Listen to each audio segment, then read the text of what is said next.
We're starting out with a clean slate. We've taken everything but the AC out of the WeeRoll. We took all our bedding, everything from our last camping trip, except for the blue jugs. They're going to be an integral part of this build out. We want to be able to carry those with us. And as you see over here, we have a plan that we developed. This is our fourth iteration of this plan. The first three we just really tore up, started over, and this is what we're going to be doing. We'll have 8 individual shelves that will hold a 15-quart tote, the smaller totes, and then we have 6 totes here that are 7.5 quarts, and we have an area for the stove, and then 2 blue jugs to carry water. Coming from a construction background, I usually sit down and start with a set of plans. All right, as we go along through this process, we'll carry you guys along with us. We'll show you, we're not going to show you every detail, every step by step, but just maybe some of the major points. We'll stop and take a little short video to add to this. All right, see you later. Hello campers, welcome back to Adventure is Uncertainty. As you know, I'm Mark, and today I just traded a small fortune for what we have here at the hardware store. We're going to start building out the back of the WeeRoll, and this is what we have thus far.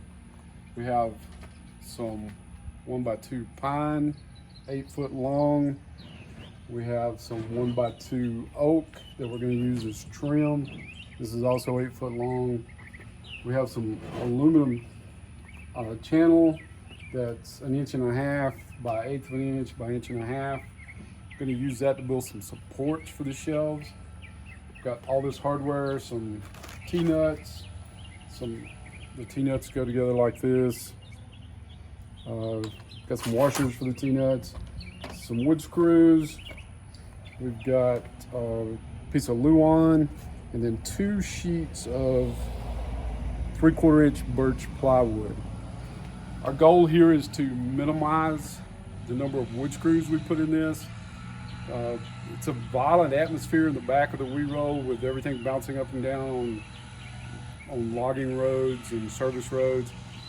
Therefore, I want to really minimize the wood screws and try to use something a little stronger, like these T-nuts and these bolts here to attach everything.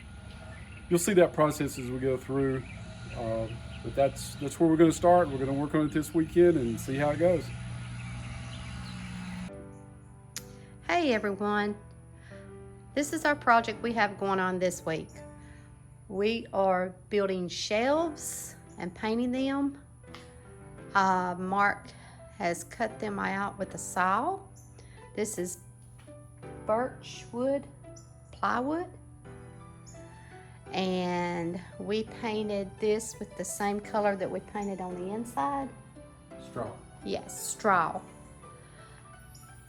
We wanted it to match, but then we wanted an accent to go on the inside. It will be behind our bed. It is called chocolate brown.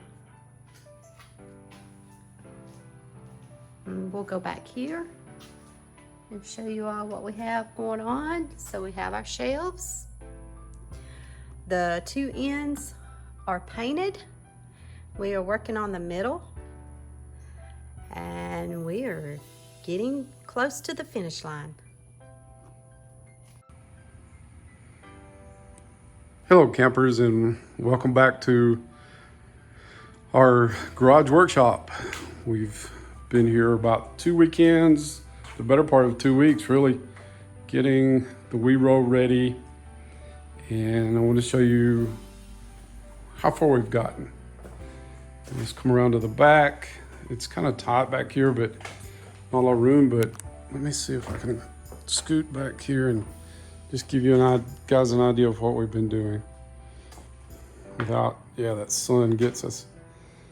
Okay, try one more time. There we go, that might be a little better. This is the shelving that we've put in the back. We looked at several different things. We looked at, honestly, this is our 4th design. We looked at building drawers in the middle, at least above the water jugs. We looked at putting some drawers in there, but drawers take up a lot of space, so you end up with a lot of dead space. We wanted to maximize our space. That was one of our design goals, was to maximize our space, to keep the weight down, because this is on the very end of the trailer, and those 2 jugs are 7 gallons. And when you fill those with water, I mean, you're looking at a little over 100, maybe 105 gallons of water there.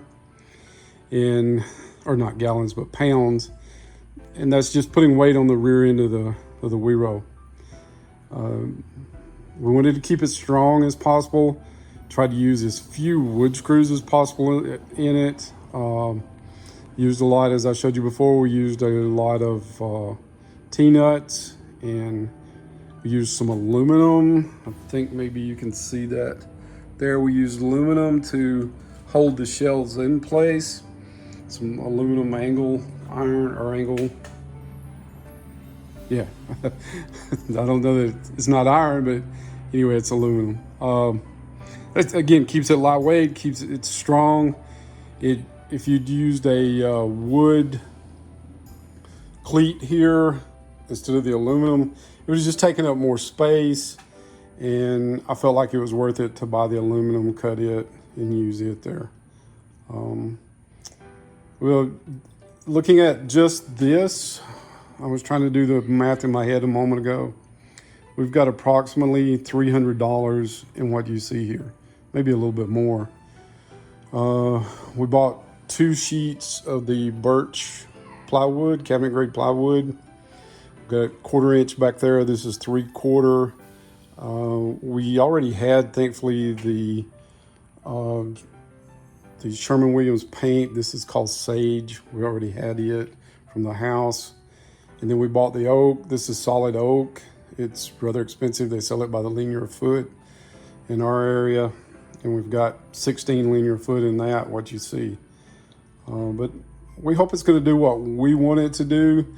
Again, we weren't looking to build a kitchen per se, but just a place to store all of our kitchen utensils, all of our kitchen pots and pans.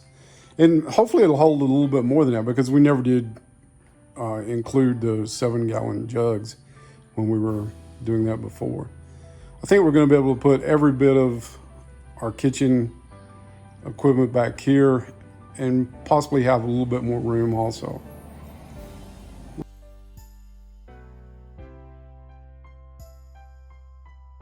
Do it again, Parker. Hey guys! Yes, Okay. the garage Give munchkin. a thumbs up and subscribe this video to Mimi and Papa. Thank you.